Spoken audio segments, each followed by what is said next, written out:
you're saying to date you haven't seen anything that would indicate it was severe icing? That's correct. That is correct. Is that still an open question in your mind?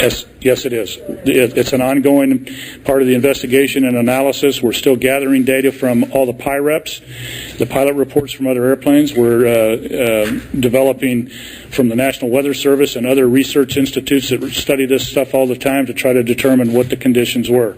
We're getting closer to that, and we will report that as we get it, but I'm not ready to talk about that now. And you say you turned on the de-icing system 11 minutes after takeoff. That's correct. In your view, would that be considered a fairly early and aggressive turn on the system, or how would you describe that? No, and as a matter of fact, Colgan told me as well that they have winter operations training at the beginning of winter operations. And the pilots go through this winter operation. And in a winter operations training, they talk about turning on, as we recommend, turning on the anti-ice, de-ice systems prior to entering icing conditions. And they did that. So that's the way I read that. Yes, ma'am. Could you talk about the possibility of a tail stall being responsible for the fact that the plane is facing the wrong direction, or if anything else has been discussed as far as which way the plane is facing the track? That's well down the line of the investigative process. I'm not prepared to talk about that and whether or not that's getting into talking about what do I think caused the accident. Because a tail stall is going to be looked at. Obviously, we'll look at all of those situations. The tail was de-iced. I talked about that yesterday. It did have the de-icing boot system on the tail, both the horizontal and the vertical tail, and it was working. It was on. Yes, sir? We're still looking at that. I guess we can say that information you just gave me just before it came. We're looking at a speed of somewhere in the vicinity of 134 knots. And that is calibrated, computed speed that they were flying just before the gear came down and all that upset started. But that's still preliminary information. That's off one of the plots, but we'll get more exact numbers to you as we get them. Related to that, do you have the gross weight from the dispatch? I don't have that yet. Yes, sir. Sir, the autopilot litigation, as you said, I've heard the term a coupled approach, where you have some control of the aircraft, but you're also using the autopilot mechanism. If there were a stall due to icing or anything else, what attitude would the autopilot attempt to correct the aircraft to?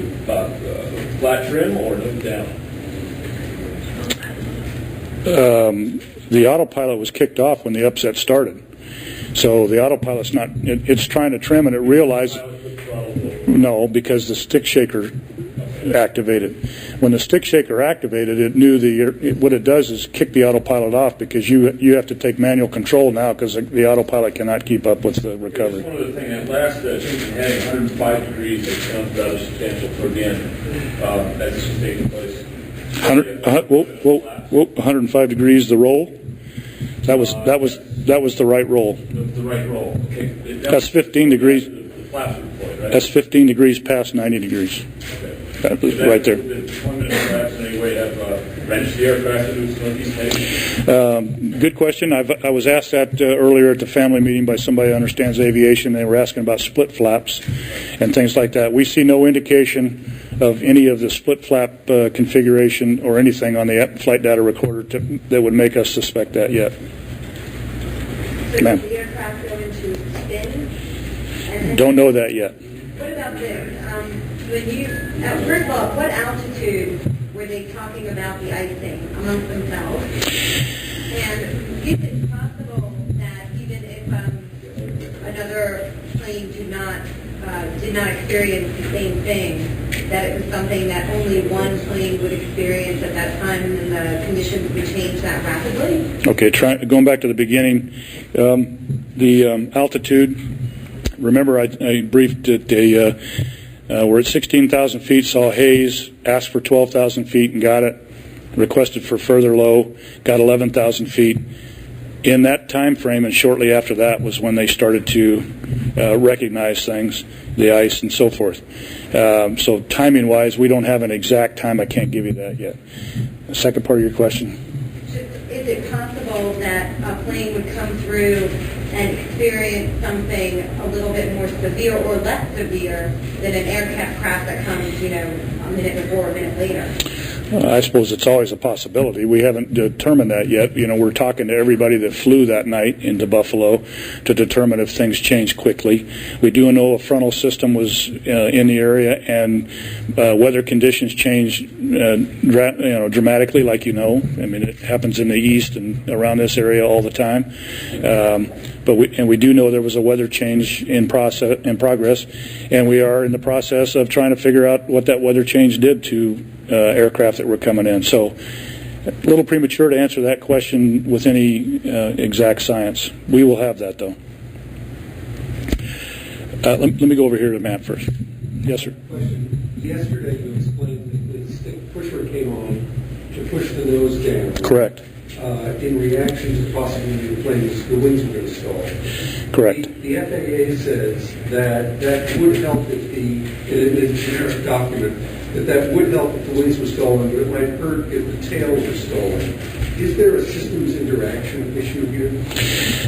Again, that's not something I'm prepared to talk about tonight. I'm trying to give you only the information that we see to be true. And as we know it, you'll know it. Those kind of things get into the analysis of it. We've still got a lot of research to do on that, on this airplane. We're not experts on this airplane, but we will be before the end of this investigation. That's the kind of thing that will come out then. I'm not trying to evade your question. I just don't have that answer.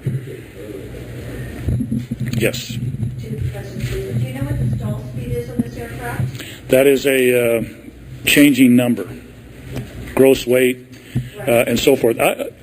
Since you brought that up, I will mention a system on this airplane that's rather sophisticated, and it helps with icing.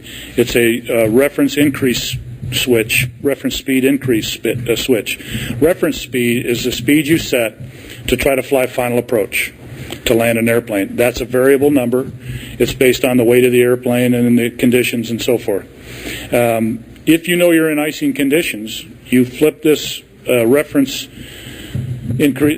speed increase switch, and it increases the stall. It does a couple of calculations. It increases the stall margin of the airplane by increasing the speed, and it's a 20-knot increase. So it basically adds 20 knots to everything you're doing to help protect you against a stall. From every indication that we've got right now off flight data recorder and so forth, that switch was engaged. That switch was on? Yes, it was. From everything we see now. But you know Correct. 134 Is that right? knots is, I'm sorry. I just want to make sure that I'm telling you the correct information.